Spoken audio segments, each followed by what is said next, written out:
Bonjour et bienvenue sur Évolutions intérieures, le podcast qui déconstruit le développement personnel pour construire le leadership individuel. Je m'appelle Amy Druhen et je suis passionnée par le changement humain, personnel et collectif et la façon dont nous prenons nos décisions. Aujourd'hui, j'ai envie de vous parler d'un sujet que j'adore. Ce sujet, c'est l'énergie intérieure. Il y a quelques années, avant que je rentre dans le coaching et avant de tomber là-dedans, un article m'avait particulièrement marquée et séduite. Il s'appelait, et vous le connaissez peut-être déjà, Manage your energy, not your time.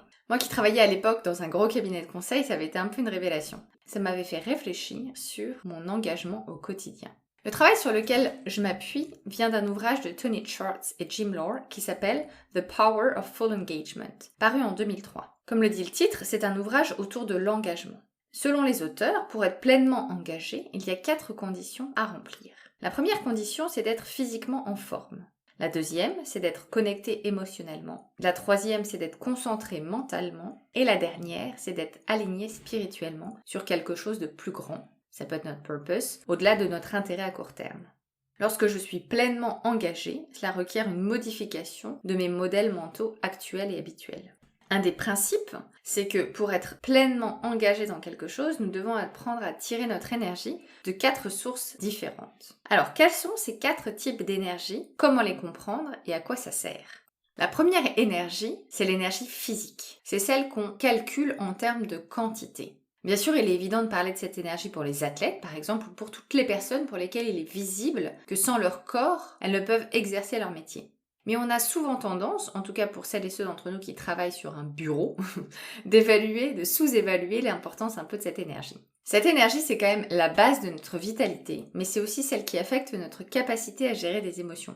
Bien sûr, je serai beaucoup moins patiente si je suis épuisée ou si j'ai pas beaucoup dormi, et j'aurai beaucoup plus de mal à maintenir ma concentration ou à penser de façon créative. Cette énergie physique, c'est celle qui vient de l'interaction entre le glucose et l'oxygène, je rentre pas dans le détail ici, mais ça peut être en termes de pratique, des éléments autour de la respiration, de manger sainement, de boire, s'hydrater régulièrement, de dormir, ce que moi j'appelle les fondamentaux, manger, dormir et faire du sport, et donc l'exercice physique. Quand je parle de mon énergie physique, c'est vraiment qu'est-ce que je fais pour prendre soin de mon corps et qu'est-ce que je fais pour prendre soin de la quantité d'énergie à disposition.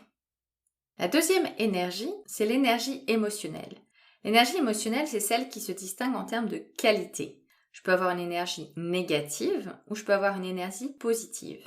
Plus je suis en capacité d'avoir accès facilement à des émotions positives et agréables, plus la qualité de mon énergie émotionnelle est élevée. C'est lié également à notre taux de cortisol dans le sang. De ce point de vue-là, l'intelligence émotionnelle, c'est la capacité de gérer mes émotions au service de plus d'énergie positive. Ce qui est intéressant là, c'est quels sont les muscles que je peux renforcer. Ça va être les muscles autour de la confiance en soi, du self-control, de l'efficacité interpersonnelle, mes compétences sociales par exemple, de l'empathie, mais également la patience, l'ouverture. Comment est-ce que je peux pratiquer la qualité de mon énergie émotionnelle? Bien sûr, elle est très liée à les exercices physiques, mais je peux également avoir des idées autour de créer un journal de gratitude pour noter ce qui a été positif dans ma journée et apprendre à le voir. Lire, tout simplement, pour me ressourcer et avoir du plaisir. Créer des nouvelles relations amicales, consciemment, aller chercher de la relation sociale. Aller chercher des connexions avec plus de profondeur, renforcer mes relations d'amitié par exemple. Ou ça peut être également des pratiques de respiration ou de méditation pour aller plus à l'intérieur de soi. La troisième énergie, c'est l'énergie mentale. C'est la capacité que nous avons à rester focus et optimiste, mais de façon réaliste. Les muscles à travailler sont autour de tout ce qui est préparation mentale, de visualisation, de prendre conscience de notre dialogue intérieur et de voir comment est-ce que je peux rediriger ce dialogue intérieur au service de mes projets. Ça peut être également des compétences à développer autour de la gestion et de l'efficacité du temps ou de notre créativité. Quand on parle d'énergie mentale, on parle de dépense et de récupération. Où est-ce que je dépense de l'énergie mentale et où est-ce que j'ai besoin d'en récupérer?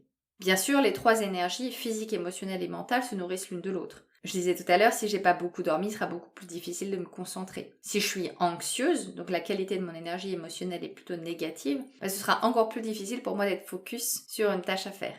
Selon Martin Seligman, qui travaille sur la pensée positive, pour lui, c'est l'énergie mentale issue de la pensée positive qui va driver la persistance. Alors, quelles sont les pratiques que je peux faire pour aller récupérer cette énergie mentale? Déjà, prendre consciemment des moments de récupération coupés. C'est-à-dire, plutôt que de travailler non-stop sans s'arrêter, de vraiment prendre consciemment des petites pauses pour s'arrêter. Ça peut être simplement une sieste si c'est possible pour vous, ça peut être de lire quelques pages d'un livre, ça peut être d'écouter une musique. On parle vraiment de micro-moments entre des journées où on enchaîne des réunions par exemple pour pouvoir se recharger de façon mentale.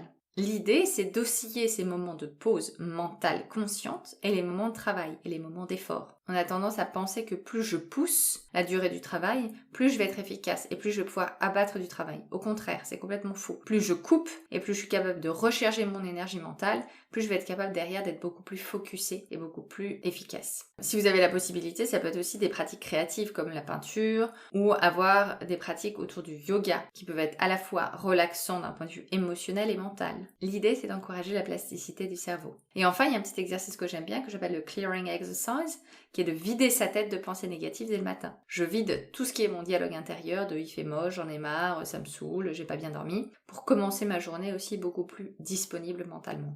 La quatrième et dernière énergie, c'est l'énergie spirituelle.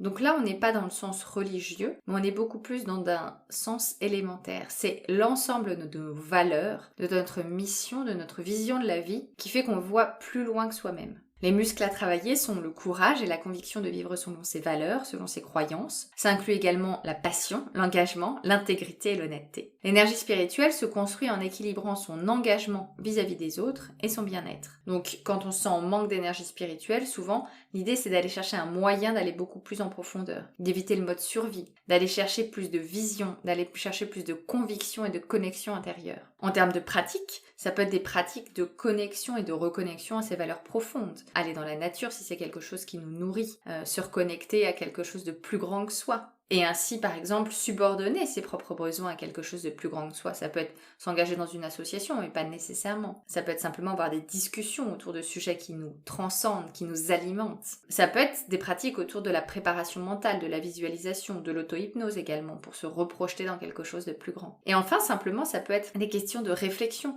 En quoi est-ce que je crois ? En quoi est-ce que je crois plus? Qu'est-ce que j'ai envie d'en faire par rapport à ça? L'idée, c'est de se voir faire et de se reconnecter consciemment aux valeurs qui nous portent. Alors pourquoi est-ce que c'est important de noter ces 4 énergies? L'énergie physique, l'énergie émotionnelle, l'énergie mentale et l'énergie spirituelle.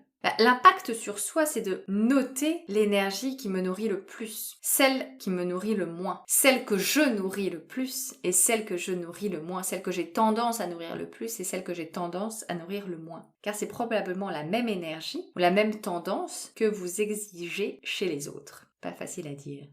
Si j'ai tendance à nourrir mon énergie physique, je vais attendre de mes membres de mon équipe qui nourrissent leur énergie physique et je comprendrai peu qu'ils ne le fassent pas. Si j'ai tendance à nourrir mon énergie spirituelle, à aller chercher quelque chose de plus grand, mes valeurs, je vais avoir tendance à attendre ça des membres de mon équipe, des gens autour de moi. À l'inverse, si je nourris peu mon énergie émotionnelle, donc plus j'ai conscience de l'énergie que j'ai l'habitude de nourrir, celle que j'ai l'habitude de pas nourrir, plus du coup je vais avoir conscience de biais d'action que je demande aux autres.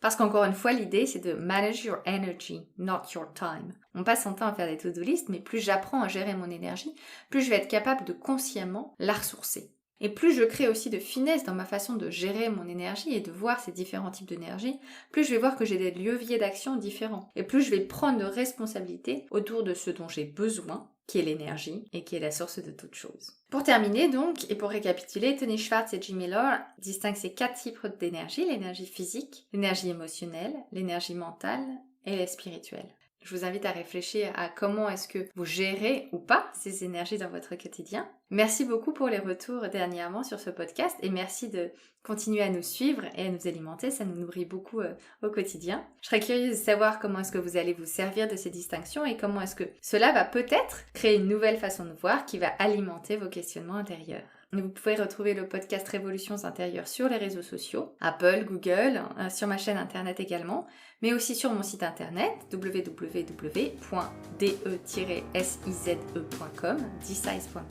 J'ai hâte de vous retrouver dans 2 semaines. Merci et à très vite.